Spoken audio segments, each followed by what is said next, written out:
আচ্ছা, এইভাবে যদি ঈশ্বর প্রাপ্তি হয় তাহলে আমার নমশূদ্র মন্দিরে ঢুকতে গেলে বাধা কিসের? হ্যাঁ, কয় যে ভগবানের তে আমার পাওয়ার বেশি। আমি একদিন কালী মন্দিরে ঢুকতে যাচ্ছি, এক ঠাকুর মশাই কয় যে একটু নিচে নেমে প্রণাম করবেন, পুজো চলছে। আমি বললাম ভালো ভালো, আমার থেকে কালীরটা যেন আমার পাওয়ার বেশি হয়েছে। কয় যে কেন? তাহলে আমি মন্দির শুয়ে দিলে কালী এই মন্দিরে থাকতে পারবে না, তাহলে কালীরটা পাওয়ার আমার বেশি। কথা কই ও ঠিক কিনা? আমি যদি শুয়ে দিলে মন্দিরের ভগবান চলে যায়, তাহলে ভগবানের থেকে পাওয়ার আমার বেশি হচ্ছে না নম্বর করে জন্ম নিয়ে। একই এ ধর্ম নাকি? ধর্মে মানুষে মানুষে কোনো জাতাজাতি ঘটায় না, ধর্মে শিখায় কি? সাম্যবাদ। গুরুচাঁদ ঠাকুরের কাছে 3 কোটি গেল। গুরুচাঁদ ঠাকুর কখনো বলছিল যে 3 কোটি তুই মুসলমান আমার কাছে আসবি না? হ্যাঁ, এমনকি বিচরণ কর্তা যখন ওই হাড়ি মাথায় নিয়ে গোমাংস ভরে নিয়ে গেল, বিচরণ কর্তা সেটা কিল দিয়েছিল। গুরুচাঁদ ঠাকুর বললো কি অবিচরণ? আরে মারো কেন? কয় যে বাবা ও ওড়াকান্দি গরুর মাংস আনছে। কয় যে তাতে কি হয়েছে? ওরে মতুয়া বানাবা না? ও ভিন্ন জাত বলে কি তফাৎ থাকবে নাকি? আমার বাবা যে ধর্ম দিয়েছে কোনো জাতাজাতি থাকবে না, ওরে মতুয়া বানাবা না। আমার বাবার নামে ধনী দেওয়া ও গোমাংস থাকবে না, আমার বাবার কৃপায় প্রসাদ হয়ে যাবে। হরিবল হরিবল হরিবল।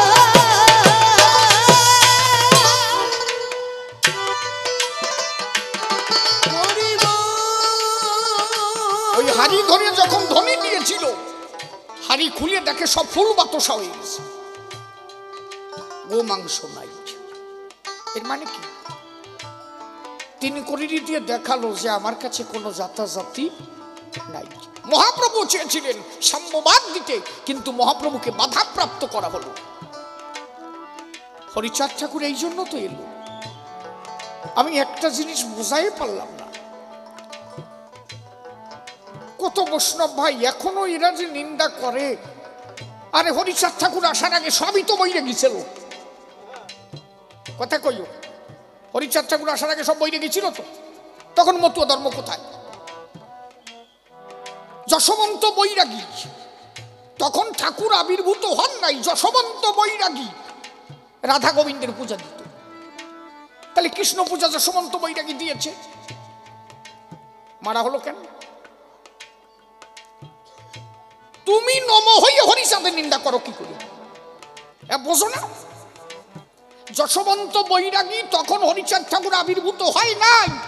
রামকান্ত বৈরাগী তখন হরিচাঁদ ঠাকুর আবির্ভূত হয় নাই। রামকান্তর মার খাতি হলো কেন? ও তো রাধা গোবিন্দের পূজাই দিত। কোন ভগবান টান চলবে না। ওদের কথা ছিল কি যে তুই শ্রীকৃষ্ণ আমাদের আরাধ্য, আমরা ব্রাহ্মণ, অধিকার খালি আমাকে, তুই হাত দিলি কেন? তুই হাত দিয়েছিস মানে ভগবান নাই, ভগবানের গায়ে শোষ লেগে গেছে। রামকান্ত বললেন মানুষের মধ্যে এত বিভেদ হতে পারে? এমনকি রামকান্ত গঙ্গার জলে স্নান করতে নামলো, সেখান থেকে চুলির মুঠি ধরে টেনে উঠানো হলো। রামকান্ত বললো আমার দোষ। পরে ওরে সারাল, তুই শুইছিস জল, জলে জলে ছোঁয়াছুই হয়ে গেছে। আমরা ওই ঘাটে স্নান করি, তুই এই ঘাটে, এই ঘাটের জল ওই ঘাটে যাই, জলে জলে ছোঁয়াছুই হয়ে গেছে। তুই নদীতে নামলি কেন? ভাবতে পারো? হরিচাঁদ ঠাকুর আসলো কেন বোঝো না তো? একটা খবর বলতে পারো 1906 সালের আগে একজনের চাকরি ছিল নমশূদ্রদের? একটা খবর কাউ দিও আমার কাছে এসে, এটা রোমল দাও। একটা খবর কাউ যে 1906 সালের আগে নমশূদ্র সমাজে কোন চাকরি ছিল? কেডা পারবা না? এট ফার্স্ট নমশূদ্র সমাজের এট ফার্স্ট যিনি চাকরি পেয়েছিলেন গুরুচাঁদ ঠাকুরের জ্যেষ্ঠ পুত্র শ্রী শশীভূষণ, সাব রেজিস্ট্রারি পদে। এর আগে নমগে কোনো চাকরি নাই। কথা বোঝা যাচ্ছে নাকি? আজকে এই নম যদি কয় যে হরিগুরু চাঁদে চিনি না, কদি এতে জ্বালা পৃথিবীতে আর কোনো জায়গা থাকে? আরে তুমি কৃষ্ণ ভজ, গৌর ভজ, কালী ভজ, দুর্গা ভজ, শিব ভজ, সব ভজ, দুঃখ নাই। কিন্তু তোমারে যে হরিগুরু চাঁদ বাঁচালো, দিন অন্তে একবার হরিগুরু চাঁদের জয়ধ্বনি তোমার দেওয়া উচিত।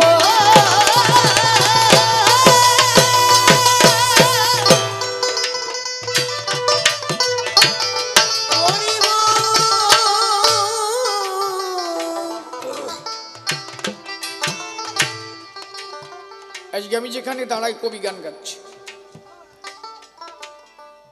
আপনি যদি এখানে দাঁড়িয়ে থেকে এখানে এই অনুষ্ঠানটাই না করতে পারতেন, কি আপনার পেটে যদি অন্ন সংস্থান না হতো, আপনার যদি এক পয়সা কামাই না হতো, এই অনুষ্ঠান কেনা করত? নাকি আগে খাইয়ে বাঁচবা তারপরে তো ধর্ম? তোমার খাইয়ে বাঁচালো কেনা? আরে আল্লাহদের ঠেলা যে কি কাও, তোমার খাইয়ে বাঁচালো কিনা?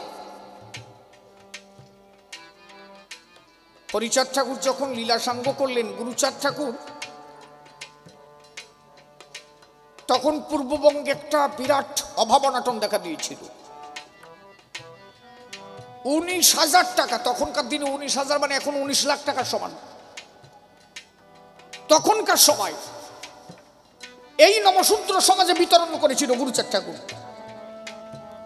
অনুন্নত সম্প্রদায় দেখে সবাই দিয়েছিল, তোমরা খেয়ে বাঁচো, আগে ধর্ম টর্ম পরে। আমার বাবা কইছে, আমার বাবা আমারে আনছে কেন জানো? আমার বাবা শুধু এনেছিল আর যাওয়ার সময় বলে গেল, তোরাতে একটা মরা জাত তুই গেলাম, এদের একটু ভাষায় রাখিস, এই জন্য তোমাদের জন্য সব দান করে দিলাম।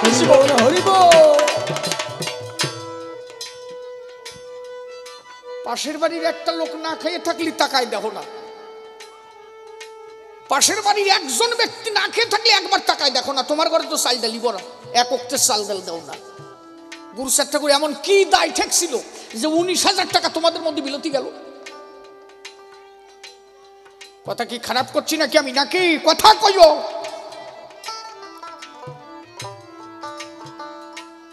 এই জন্য এখনো ভাবা উচিত হরি গুরুচাঁদ কি। আজকে ঠাকুর যদি না আসতো, এখানে দাঁড়িয়ে অনুষ্ঠান করা সম্ভব হতো না। তাহলে কি জন্য এসেছিল?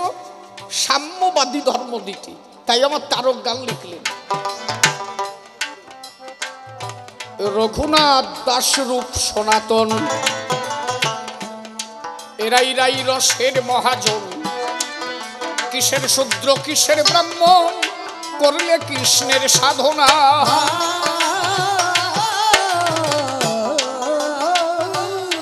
কৃষ্ণ কথা শ্রবণ জন্য রামানন্দের কাছে দৈন উলুধ্বনি হরিবল হরিবল হরিবল হরিবল।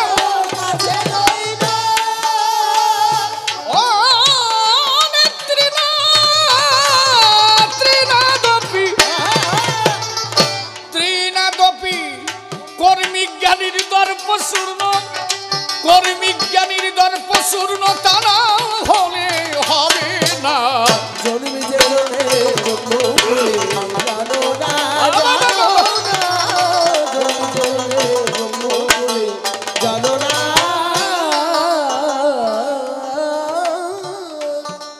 আরে ব্রহ্মা ছিলেন ব্রহ্মপুরে, বলি হবিউল্লাহ কাজীর ঘরে, আমরা ভুলিতে পারি তারে, গোপীর প্রেম ভুলব না।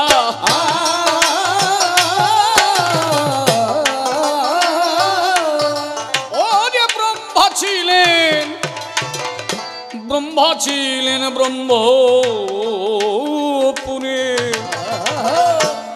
হবিউল্লাহ কাজীর ঘরে, ভুলিতে পারি তারে, গোপীর প্রেম ভুলব না।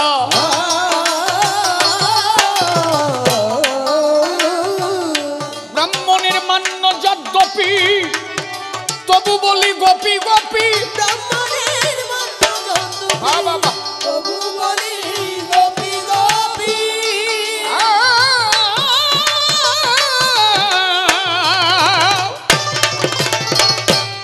ব্রাহ্মণের মান্য যদ্যপি,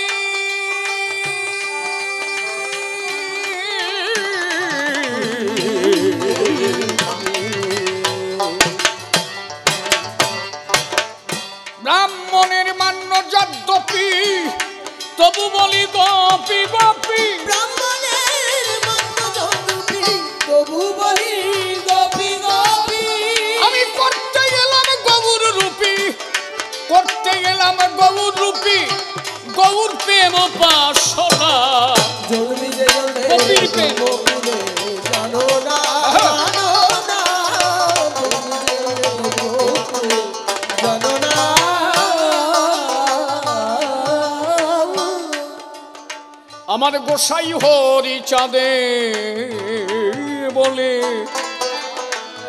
সেই গোকুলের কুল পাই যে কুলে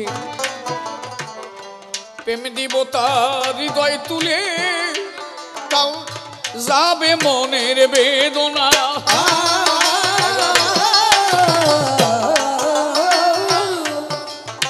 আমার গোসাই হরি আমার গোসাই হরি চাঁদে বলে গোকুলের কুল পাই যে কুলে আমি প্রেম দিব তার হৃদয় তুলে যাবে মনের বেদনা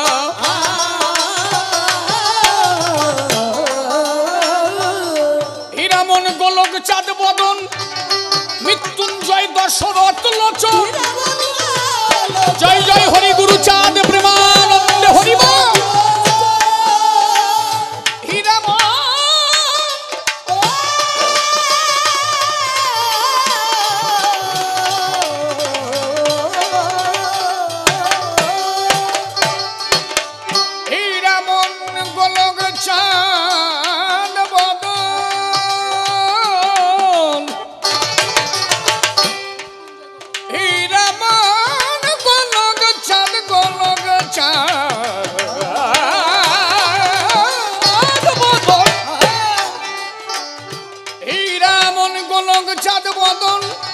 মৃত্যুঞ্জয় দশরথ লোচন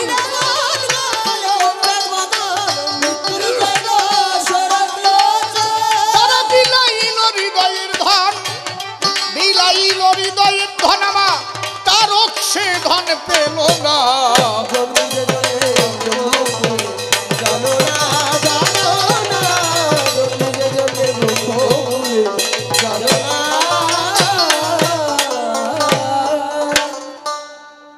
সাধুগুরু যত পুরুষ নারী আমার প্রণাম গ্রহণ করিবেন সবাই কবিগান শুনবার তরে কাছে কিংবা আছেন দূরে যে যেখানে যে স্তরে বসে আছে প্রত্যেকের শ্রীপাদ পদ্মে ভক্তিপূর্ণ প্রণতি জানাই আজ যে স্থানে কবিগান দাঁড়িয়ে বলি সভাস্থান আমার নতুন অনুষ্ঠান আগে পরে কবু আসে নাই অন্তর দিয়ে দেখেন ভেবে অনেক কথা বলতে হবে বিভিন্নভাবে প্রশ্নপত্র হয়েছে ধর্মসভার গায়ে দাঁড়িয়ে বলি সভা তলে বসে শোনেন জ্ঞানী দলে যেভাবে প্রশ্ন তোলে ধর্মসভা স্থান এক এক করে জবাব দিতে বাসনা আছে চিতে আপনারা সৌধি সতে বসে বসে করবে না কন্নন গাইতে গেলে কবিগান জানেন যত জ্ঞানীজন দুটি ভূমিকা করতে হয় গ্রহণ কাল্পনিক ভূমিকা মতে আমি দাঁড়িয়েছি এ সভাতে আমি হরিবর হয়ে দাঁড়িয়েছি ধর্মসভার সদর বিপক্ষের বক্তা যিনি শুনেছেন জ্ঞানী গুণী বিধান চাষা হয়ে সভাতে দাঁড়ায় সে এসে সভাবাসে কথা বলেছে রসাভাসে আপনারা বসে বসে শুনেছেন সবাই কি দিতে এলো হরিচান বসে শোনেন জ্ঞানীজন জগৎ জীবের কি করলো কল্যাণ বলো দেখি সভা তলে এমন কি দিয়েছিলে একটু ব্যাখ্যা করে ধরে তুলে দাও তার সমাধান তাই কইছে তো নাকি তাহলে হরিচাঁদ ঠাকুর কেন এলো তার জবাব কিন্তু প্রায় হয়েই গেল মানুষের মধ্যে এই যে বাধাবাধি সব কিছু করতে শুধু করতে কান্দা কান্দি প্রেমের দেশে গিয়ে যে মানুষ ভাবের মূর্ছনায় থাকে না যাতে জাতাজাতি ভুলিয়া সব একমাত্র হয়ে সব সম্প্রীতি একত্র মিলে মিশে যেন সবাই হরিগুণ গায় ঠাকুর দেখল তাই এই অনুন্নত সম্প্রদায় যাদের 4 যুগ ধরে মানুষ বঞ্চিত রেখেছে ধরায় মন্দিরে ঢুকতে গেলে বাধা দিত একথা বলা সত্য যারা পূজার মূর্তিতে স্পর্শ করলে ভগবান নাকি সেখানে থাকতো না এরা বারে বারে তাই বলতো ঠাকুর করলো বর্ণনা এইভাবে চলতে পারে না অন্তরে করি ধারণা রামকান্ত বৈরাগীর চোখের জল দাঁড়িয়ে বলি সভা তালসি হরি আমার সইতে পারলেন না রামকান্ত নদীর জলে বসে শোনেন জ্ঞানী দলে যখন সে নেমেছিল বারে বারে করে অত্যাচার গোবিন্দ পূজার প্রসাদ দিতে যখন গেল মন্দিরেতে ভোগ নৈবেদ্য দান করলেন শোনেন নারী নর একটা থালা হাতে দাঁড়িয়ে বলি সভাতে ভোগ নৈবেদ্য রামকান্ত দান করলো গোবিন্দের পায় কি বলবো সবার ঠাই এ কথা তো মিথ্যা নয় ওই যে ব্রাহ্মণ যারা ডাক দিয়ে বললেন তারা রামকান্ত এই মন্দিরে প্রসাদ দেওয়ার অধিকার তোমার নাই রামকান্ত করলো বর্ণনা আমার দোষ কি আমি তো বুঝি না ওরা বলে তাই তোমার প্রথম দোষ মনে করো না আফসোস, চাড়ালের ঘরে জন্ম নিয়ে এত অধিকার পাও কোন জায়গায়? রামকান্ত করে বর্ণনা, এই ঘরে জন্ম নিয়েই শুধু পাপ, এটা কবু হতে পারে না। ঈশ্বরের কাছে তো কোনো জাতাজাতি থাকে না। ব্রাহ্মণরা বলে তাই এত কথা বলো কোন জায়গায়, জোর পাও কোথায়? আমি বলি সবাতলে এই চণ্ডালে ঘরে জন্ম নিলে তাদের কোনোভাবে ঈশ্বর প্রাপ্তি সম্ভব না। বসে শোনেন নারী নরে কতবার মেরেছিলে রামকান্তরে, তখন রামকান্ত বলেছিল বারে বারে, প্রভু তুমি কি দেখো না? গীতার সেই অমোঘ বাণী বসে শোনেন জ্ঞানী গুণী যা বলেছিলেন, কৃষ্ণ চিন্তা বলি মিথ্যা কথা নয়। যদা যদা হি ধর্মস্য গ্লানি ভবতি ভারত অভ্যুত্থানাং ধর্মস্য তদাত্মানাং সৃজাম্যহম পরিত্রাণায় সাধুনাং বিনাশায় চ দুষ্কৃতম ধর্ম সংস্থাপনার্থে সম্ভাবামি যুগে যুগে। রামকান্ত বলে তাই প্রভু তোমার সেই অমোঘ বাণী জানি, তাই তুমি ধর্ম সংস্থাপন করতে আসো যদি এ জগতে। এই ভুভার হরিতে তোমার কত ভক্ত কাঁদিছে ধরায়, চোখের জলে সবাই ভাসে, হে কৃষ্ণ রসরাজে কৃপা করে অবতীর্ণ হও ওরা কান্দির গায়। কি বলবো সবাস্থান বসে শোনেন জ্ঞানী জন, ভক্তের আকুল ক্রন্দন সইতে পারলেন না হরিদয়াময়। তাই রামকান্তকে কথা দিল, রামকান্ত ভয় নাই, এবার আসবো আমি হরিদয়াময়। বসে শোনেন নারী নরে কলিজীব উদ্ধার করতে ওরা কান্দি নগরে, এবার অবতীর্ণ হলো আমার হরি ক্ষীরোৎসাই। একমাত্র হয়েছে হরি ভক্তের ঠাই। তাহলে ভক্তদের আশ্বাস দিতে দাঁড়িয়ে বলি, এ সভাতে এসেছিলেন আমার হরি জগৎ পিতে।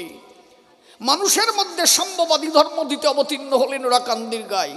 ঠাকুর করলো বর্ণনা, যেখানে কোনো জাতাজাতি থাকবে না, ধর্মে মানুষকে সম্প্রীতি সাম্যবাদ শেখায়, যেখানে মানুষে মানুষে থাকবে না কোনো লড়াই। তাহলে শ্রীহরি প্রতিষ্ঠিত হলো, বসে এই মতুয়া ধর্ম প্রতিষ্ঠিত হলো, এ কথা বলা ভালো। একমাত্র প্রেম দিয়ে জগৎ মাতালো, অকামনা প্রেম ভক্তি, যেখানে আর কিছু নাই। মানুষ একবার প্রেমিক হলে বসে শোনেন জ্ঞানী দলে, মানুষ ভাসে প্রেমহীন দলে। একবার প্রেমের দেশে মানুষ যুক্ত হলে সেখানে আর কোনো সুচ অসুচ নাই। আমার কথা বোঝা যাচ্ছে? ভগবান প্রাপ্তির প্রথম স্থান প্রেম। সেই প্রেমিক হয়ে গেলে আর তার কিছু লাগে না। এই জন্য মীরাবাই তার ভজন মার্গে বলেছিল, তাই নিদ্না হানেছে হরি মেলে তো জলজন্তু হই, ফলমূল খানেছে হরি মেলে তো বাদুর বানরই, তৃণভোগ নেছে হরি মেলে তো বহুত মেলে অজা, স্ত্রী ছন্নেছে হরি মেলে তো বহুত মেলে খোঁজা, পাথর পুজনেছে হরি মেলে তো मैं পুজি পাহাড়, তুলসী পুজনেছে হরি মেলে তো मैं পুজি তুলসী ঝাড়, দুধ পিনেছে হরি মেলে তো मैं दूध पीनेছে হরি মেলে তো বহুত মেলে বৎসবালা, মীরা কহে বিনা প্রেম সে নাহি মেলে নন্দ লালা। এই জন্য আমার অশ্বিনী গোসাই লিখেছিল, তাই প্রেম শূন্য জীর্ণ দেহে কৃপা প্রয়োজন, জান্নাই ভক্তি সদন ভক্তিরতন প্রেমার সাধন, অকালে কালের মুখে হয় পতন, প্রেম শূন্য জীর্ণ দেহে কিবা প্রয়োজন। তাহলে দাঁড়িয়ে বলি সবার ঠাই প্রেম না হলে সার দেখা নাই। সেই অকামনা ভক্তি দিতে হরি এলে নবনীতে, মানুষ সেই প্রেমে মেতে সব একাকার হয়ে যায়। অন্তরে করি ধারণা, বসে শোনেন সুধীজনা, তারপরে করেছে বর্ণনা। শুধু কি তাই? আমরা মনে মনে ভাবি তাই, এ কথা আমাদের একটু বুঝবার বিষয়। দেখেন সত্য তেতা দাপর গেল, শ্রীহরি কলিতে অবতীর্ণ হলো। কোন যুগে কি ছিল এটা ভাববার বিষয়। সত্য যুগে মানুষের ছিল সত্যের আশ্রয়, এ কথা তো মিথ্যা নয়। মানুষের আয়ু ছিল 1 লক্ষ বছর, এখন তো তা নাই। আছে কি মানুষ 1 লক্ষ বছর বাঁচে নাকি? 60 বছর বয়সে শীতেও পারে, আবার 1 লক্ষ দেশে পারে, কবি আমার দাঁড়ে। তাহলে তখন ছিল 1 লক্ষ বছর মানুষের আয়ু। ভেবে দেখেন নারী নরে দাঁড়িয়ে বলি সবাধারে, সেই 1 লক্ষ বছর আয়ুতে ঠাকুর দেখলো, তাই স্বয়ং নারায়ণ তখন দিল সাধন ভজন। তখনকার সাধন ভজন কি? নারায়ণ বলছে তাই সাধন ভজন হচ্ছে সত্য যুগে ধ্যান তপস্যা। মানুষ ধ্যানের দ্বারা ঈশ্বর প্রাপ্তি হয়। তেতা যুগ যখন এলো, বসে শোনেনি জ্ঞানী দল যাগযজ্ঞ দিয়েছিল। মানুষের আয়ু তেতা যুগে ছিল কত? 10,000 বছর। সেই তেতা যুগ চলে গেল, যখন দাপর যুগ ছুটে এলো, বসে শোনেনি জ্ঞানী দল, যাপরে মানুষের আয়ু হলো 5,000 বছর, কেউ বলে 1,000 বছর। তখন পূজা অর্চনার দ্বারা ঈশ্বর প্রাপ্তি হতো। তাহলে যদি 1000 বছর হয়, মানুষ পূজার্চনার দ্বারা ঈশ্বর প্রাপ্তি হয়। কলিতে সে হয়ে গেল তাই, আর কোনো পূজার্চনা নাই। ভগবান বলছে তাই একমাত্র হরিনাম ছাড়া কলিজীবের কোনো গতি নাই। হরের নাম হরির নাম হরির নামইব কেবলম কলৌ গতি নাস্তেব্য নাস্তেব্য নাস্তেব্য গতিরন্যথা। হরিনাম ছাড়া কলিজীবের কোনো গতি নাই, এটা মহাপ্রভু বলে গেছে। তাই এই জন্য মতুয়া যারা একমাত্র হরি নামে মাতোয়ারা, আমার অশ্বিনী গোসাই বারে বারে গানের মধ্যে লিখেছে, তাই আনন্দে লৌরে মধুর হরিনাম, নামে দান করিবে প্রেমানন্দ, এ দেহ হবে নিষ্কাম, আনন্দে লৌরে মধুর হরিনাম। একমাত্র নামেই পেতে পারো তারে, বসে শোনেন নারী নরে, নামে দেহ নিষ্কাম করে। আর দেহ নিষ্কাম হলে তখন মানুষ যেতে পারে প্রেমের ঘরে। অন্তর দিয়ে দেখো ভেবে, এই জন্য নাম করতে হবে। সেই পরিপূর্ণ ধর্ম দিতে আমি বলি হরি এসে অবনীতে, ভুলে সব জাতাজাতি মিশাইয়ে সব এক দলেতে, একমাত্র হরি নামে জীব উদ্ধার করে যায়। তারপরে ডেকে বলে, বসে শোনেন জ্ঞানী দলে, তার পুত্র গুরুচাঁদ ঠাকুর কি করলো নাকি? গুরুচাঁদকে কেন পতিত পবন কয়? পতিতকে যে নাহি তরে, বসে শোনেন নারী নরে, সে পতিত পবন হয় কি করি? অনুন্নত সম্প্রদায় দাঁড়িয়ে বলি সবার ঠাই, যাদের শিক্ষার সুযোগ ছিল না কোথায়, যারা স্কুলে গেলে ধাক্কা দিয়ে বের করা হতো, এ কথা বলা সত্য, তাদের উদ্ধার করতে স্বয়ং ভোলানাথ আমার জগতে এসেছিল। শ্রীহরি দেখলো তাই একমাত্র শিব ছাড়া এ জীবের কোনো গতি নাই। কারণ এটা তো এক জন্মের নয়, সত্যযুগের কাহিনী। বসে শোনেন জ্ঞানী গুণী, তাহা একটু সবাই টানি। হর আর পার্বতী দুইজনই তারা মিলন মঞ্চে যায়। যখন দুইজন মিলন হলো, বসে শোনেন জ্ঞানী দল, দেবতারা তাই দেখলো। দেবতারা মিলন দেখে অট্টহাসি দেয়। যেই অট্টহাসি দিল, বসে শোনেন জ্ঞানী দল, শিব খেপে গেল। শিব বলে, তাই আমরা দুজনে মিলনে গেছি, তোদের আবার হাসার বিষয়টা কি বুঝি না। তাই শিব করে বর্ণনা, অন্তরে করি ধারণা, এ কথা তো মিথ্যা না। হর পার্বতী দুইজন হয়েছে মিলন। ক্রোধান্বিত হয়ে শিব তখন অভিশাপ করল, দান আমাদের মিলন দেখে হাসি দিলি, অভিশাপ করি তোদের দেবতা কুলে আর জন্মাবে না কোনো সন্তান। এই যখন অভিশাপ হয়ে গেল, পার্বতী ডেকে বলে, শিবের ঠাই আমার একটা সন্তান চাই। শিব ডেকে বলে, তাই আমি তো সেদিন অভিশাপ দিয়েছিলাম, তোমার তো মনে নাই? আমরা দুজন মিলনের ফলে আমি বলি তোমার স্থলে ওরা যখন হাসি দিলে, আমি তখন অভিশাপ করেছিলাম, দান দেবতা কুলে আর জন্মাবে না কোনো সন্তান। কিন্তু তুমিও যে দেবতার মধ্যে পড়ে যাবো ছাতা আমার মনে ছিল না, অতএব তোমারও সন্তান হবে না।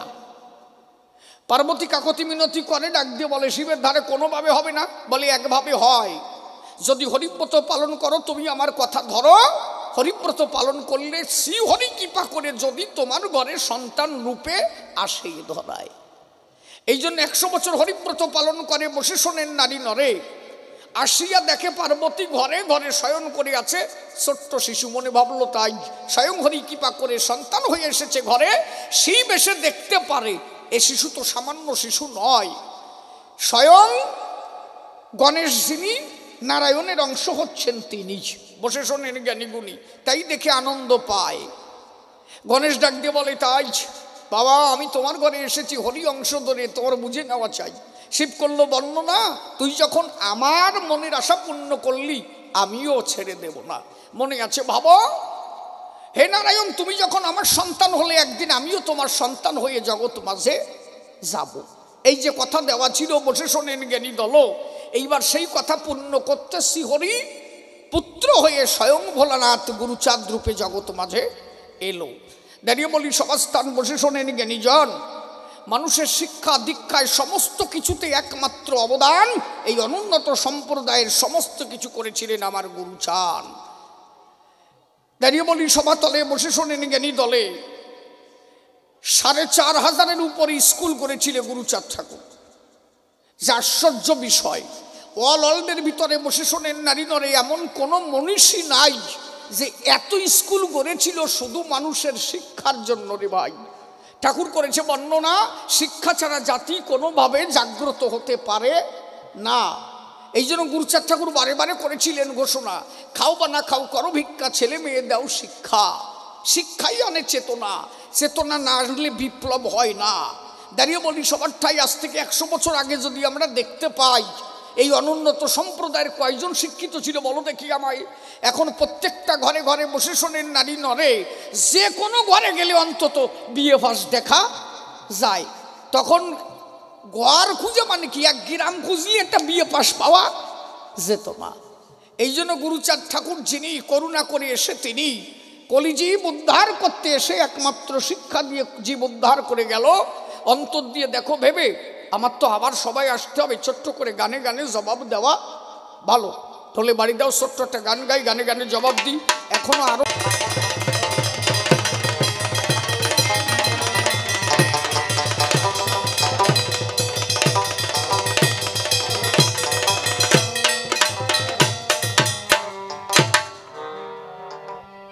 আমার জ্ঞান বিজ্ঞান আর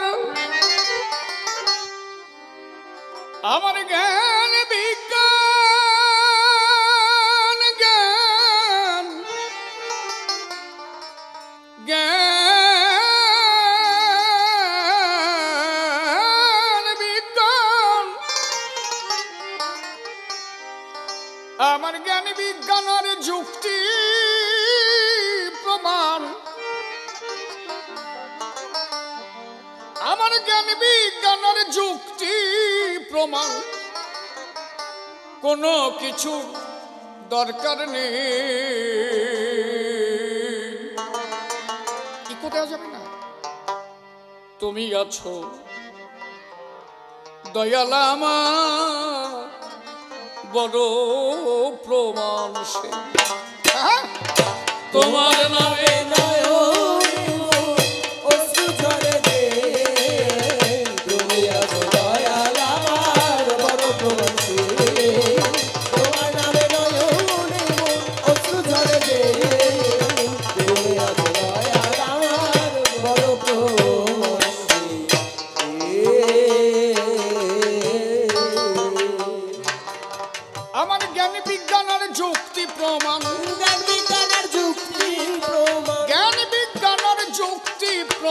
কোনো কিছুর দরকার নেই। তুমি আছো দয়াল আমার বড় প্রমাণ সে, তোমার নয়নে অশ্রু ঝরে যে। তুমি আছো দয়াল আমার বড় প্রমাণ সে।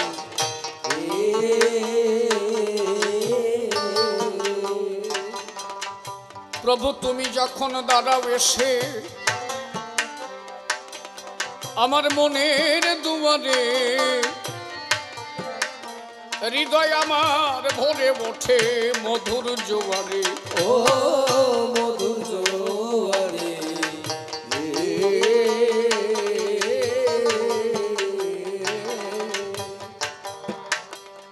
তুমি যখন দাঁড়াও এসে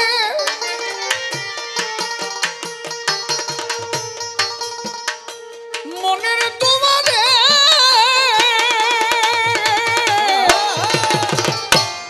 হৃদয় আমার ভরে ওঠে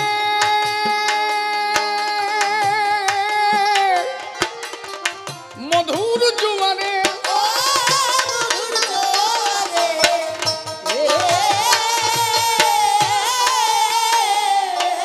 আমার অন্তর বাহির দুই ধারে,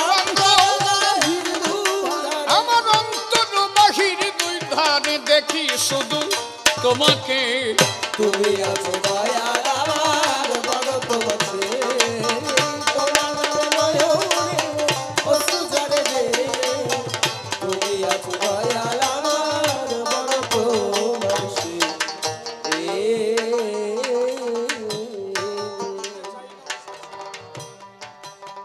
আমি ঘুরিতে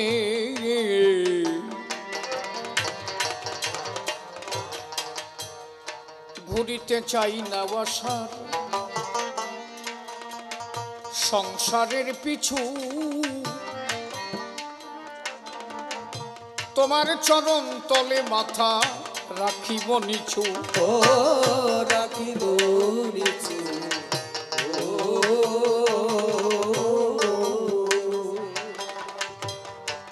আমি ঘুরিতে চাই না আসার সংসারের পিছু,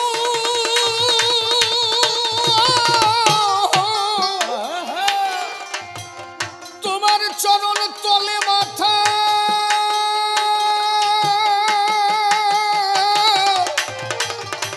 রাখিব নিচু।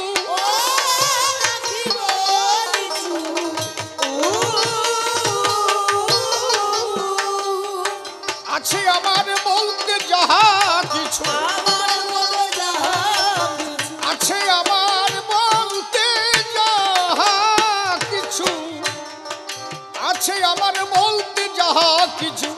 সবই তোমায় সঁপে দেই। তুমি আছো দয়াল আমার বড় প্রভু, তোমার নামে নয়নে অশ্রু ঝরে যে। তুমি আছো দয়াল আমার বড় প্রভু।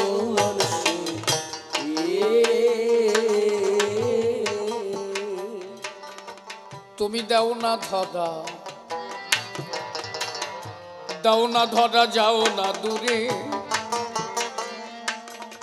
প্রভু আমাকে রেখে লুকায়ে লুকায়ে হাসো আড়ালে থেকে। ও আড়ালে থেকে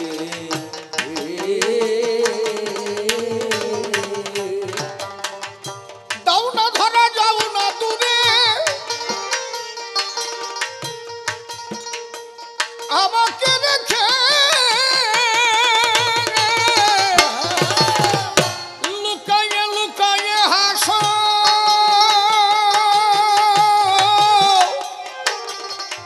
আড়ালে থেকে।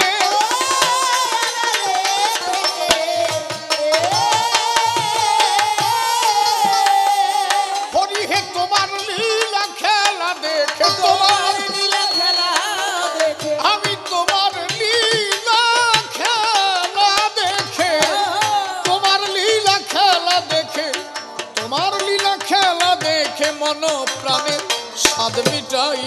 তুমি আছো দয়াল আমার বড় প্রবাসী, তোমার নামে নয়নে অশ্রু ঝরে যে। তুমি আছো দয়াল আমার বড় প্রবাসী।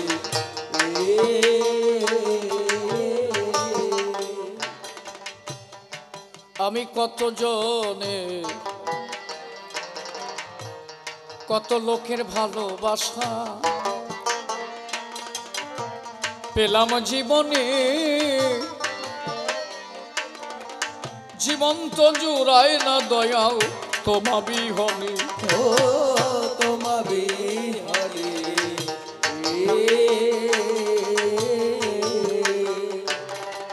ওরে কত লোকের ভালোবাসা পেলাম জীবনে,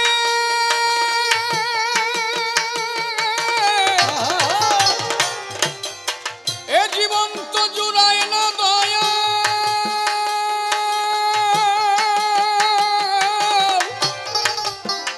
তোমা বিহনে। তোমা বিহনে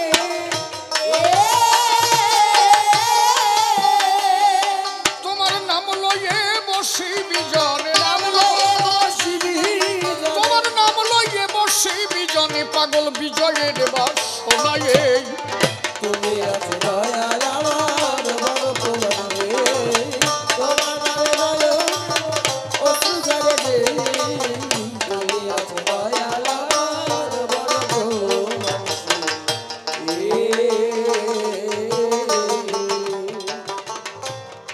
বসে শোনেন নারী নরে ধর্ম সভাস্থান, কি কারণে এলেন আমার দয়াল গুরু চান। তার আবির্ভূত কাহিনী যদি আমরা দেখি তাই, হরিনামের মধ্য দিয়ে এলেন মোর ভোলানাথ গোসাই।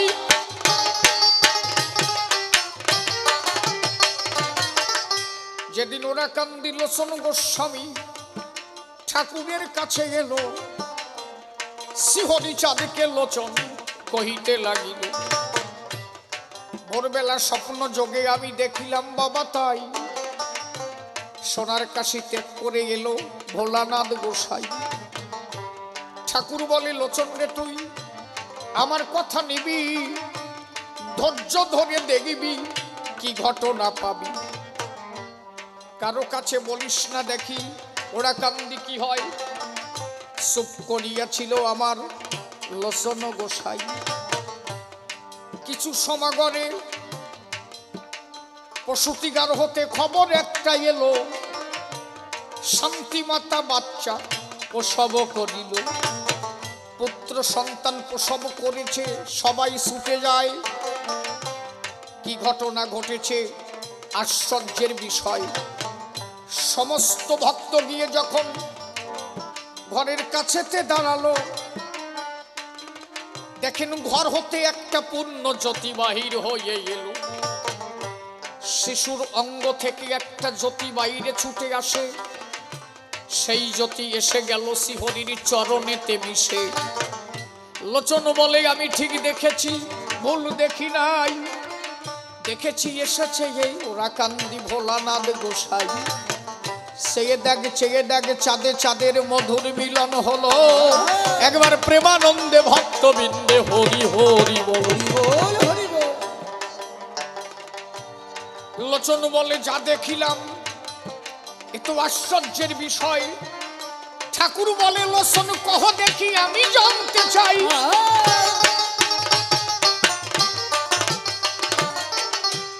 এই ছেলের নাম কি রাখা যায় বলো দেখি মোরে।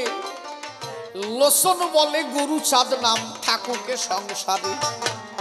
বলে, গুরু শব্দের অর্থ আমরা সকলেই জানি, তোমার কাছে ঠাকুর আমি এই আশীর্বাদ মানি। গু শব্দে অন্ধকার, রু শব্দে আলো, মনে নিও তাই। একদিন এই ছেলে এই জগৎকে আলোর সন্ধান দেয়। এই ছেলে একদিন এই জগৎকে আলোর সন্ধান দেবে। তাই গুরুচন্দ্র নাম হলে নাম সঠিক কিন্তু হবে।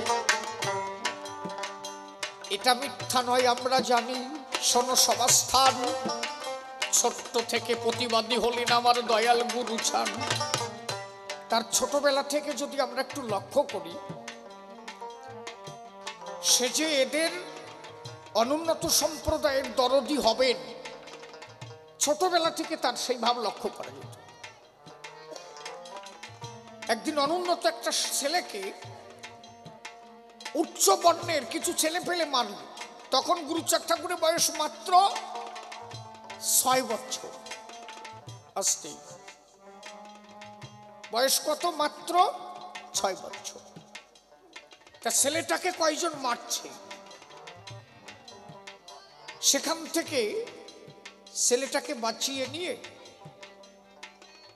মা শান্তি মাতার কাছে নিয়ে গেছে। মা, কি বাবা? বলো, মা দেখো এই ছেলেটাকে ওরা কয়জন মিলে মারছিল, আমার খুব কষ্ট লেগেছে। মা তুমি একটা কথা কও মা, একটা কাজ করো, আমাদের হাঁড়িতে ভাত আছে না? আছে তো। বলে, কয়টা ভাত দাও না, আমি একটু থালায় মেখে ওকে খাইয়ে দিই। ওরা কয়জন মিলে ওকে মারছিল আর ছোট জাত বলে গালাগালি করছিল। বলতো মা, মানুষের মধ্যে কি কোনো জাতাজাতি থাকে? হাড়ির থেকে কিছু ভাত বের করে নিয়ে গুরুচাঁদ ঠাকুর নিজে হাত দিয়ে মা খাইয়ে থালে ছেলেটাকে খাইয়ে দিচ্ছে। খা, দেখ না, মানুষের কোনো জাতি থাকে না, মানুষ মানুষ হয়, সবাই এক জাত, কোনো পার্থক্য থাকে না। শান্তিমাতা গুরুচাঁদ ঠাকুরকে জড়িয়ে ধরলেন।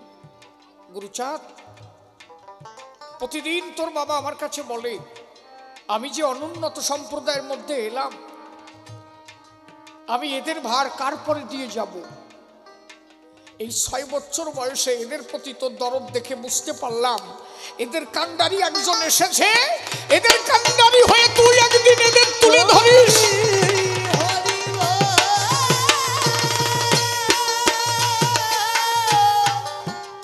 বসে শোনেন নারী নরে, মিথ্যা কথা নয়। শিক্ষা গ্রহণ করতে গুরুচাঁদ ঠাকুরকে পাঠালো গোসাই। এই জন্য আমরা তো ছেলেপেলের মায়া করি। শিক্ষা গ্রহণ করতে শান্তিমাতা নিজে গুরুচাঁদ ঠাকুরকে মাত্র 6 বছর বয়সে ওরাকান্দি ত্যাগ করালো, নিজে আচরিয়া ধর্ম শিখালো। আমাদের এগুলো ভাবা উচিত।